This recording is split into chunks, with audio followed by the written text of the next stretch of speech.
আমাদের মতন মিডিয়াম ফ্যামিলির মানুষদের জন্য এসি কিনা সম্ভব হয় না, আর এত বড় স্বপ্ন আমরা দেখি না। আমরা ছোট ছোট স্বপ্ন দেখি যেটা আমরা পূর্ণ করতে পারবো, সেটাও করতে আমাদের ভীষণ কষ্ট হয়।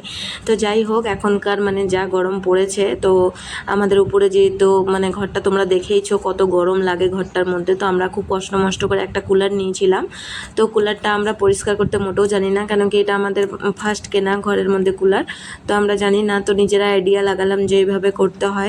তো মানে আমার হাজব্যান্ড এমন এমন আইডিয়া লাগায় যেটা আমরা ধারণাও করতে পারি না।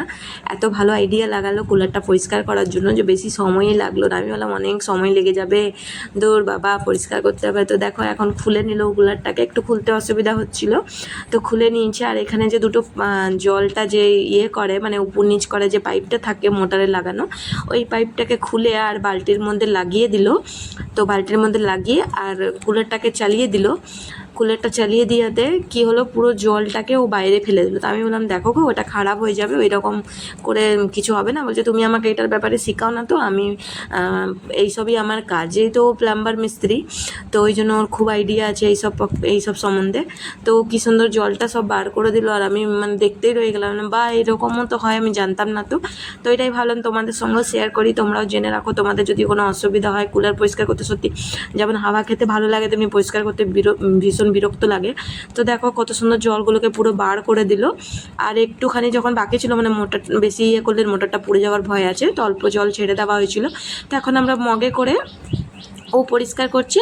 তারপরে আমি বললাম দাও আমি করে দিচ্ছি, তো শুনছে না। নিয়ে পরে একটা আমি বললাম কাপড় ছিঁড়ে কাপড় দিয়ে তুলো, তাহলে ঝটপট পরিষ্কারও হয়ে যাবে আর ঝটপট হয়ে যাবে।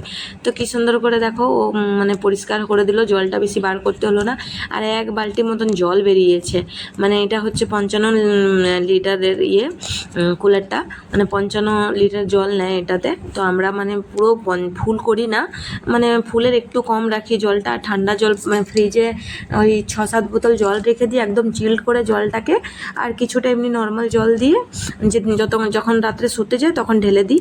তো দেখো এরকম করে খুব সুন্দর কিন্তু পরিষ্কার হয়ে গেল কুলারটা, একদম একটু ঝামেলা হলো না। তো থকে গেছিলো কখন থেকে ও করছিল, তো আমি বললাম দাও তুমি ক্যামেরাটা ধরো আমি করে দিচ্ছি।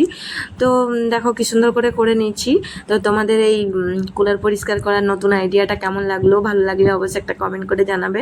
তো এখানে এখন করে নিচ্ছি। আর সত্যি কথা বলতে আমাদের কুলারটা কিনতে মানে আমরা সেই 2-3বার চিন্তা করছিলাম কিনবো কিনা, মানে খুব কষ্ট লাগছিল না। এইটুকু তো 2-3 মাস গরম থাকে, তারপরে বর্ষাকাল ঢুকে যায়, তখন আবার অতটা দরকার হয় না। কিন্তু এতই বছর গরম পড়েছে যে আর সহ্য হলো না। তো দেখো কী সুন্দর কিন্তু পরিষ্কার হয়ে গেছে পুরো, কোথাও কোনো নোংরা নেই। তো এখনও এক বালতি জল নিয়ে এলো, এক বালতি জলটা দিয়ে দেবো। তারপরে ফ্রিজে মানে বড় জল রেখেছি ঠান্ডা হওয়ার জন্য, ওই জলগুলো এনে ঢেলে দেবো। তো দেখো কত সুন্দর করে পরিষ্কার হয়ে গেল, আর একটুকু বেশি সময় লাগলো না আমাদের কুলারটা পরিষ্কার করতে। মোটামুটি ওই 20-25 মিনিট, মানে আধ ঘন্টায় আমি তোমাকে বলছি। আর এটা যদি আমরা জলটা না বার করতাম তো আমাদের আরও সময় লেগে যেত। তো ঝটপট হয়ে গেল, দুজনে মিলে করে নিলাম। তো কেমন লাগলো অবশ্যই কমেন্ট করে, লাইক করে আর শেয়ার করে ভিডিওটাকে যাবে। আর ভালো লাগলে আমাকে ফলো করে নিও। তো এইরকম ভিডিও যদি তোমাদের পছন্দ, কিছু ইউজফুল ভিডিও আরও যদি লাগে কোনো অন্য জিনিসের জন্য, তো বলে দেবে। আমার হাজব্যান্ডের কিন্তু অনেক বেশি আইডিয়া আছে সব জিনিসের ব্যাপারে, প্রত্যেকটা জিনিসের ওর আইডিয়া আছে। নিজের কী করে কী দিমাগ লাগিয়ে না আমি জানি না। ঘরে জানলা বলো, দরজা বলো, কোনো এমনি কাজ বলো, মানে খুব সুন্দর ওর মাইন্ড, মানে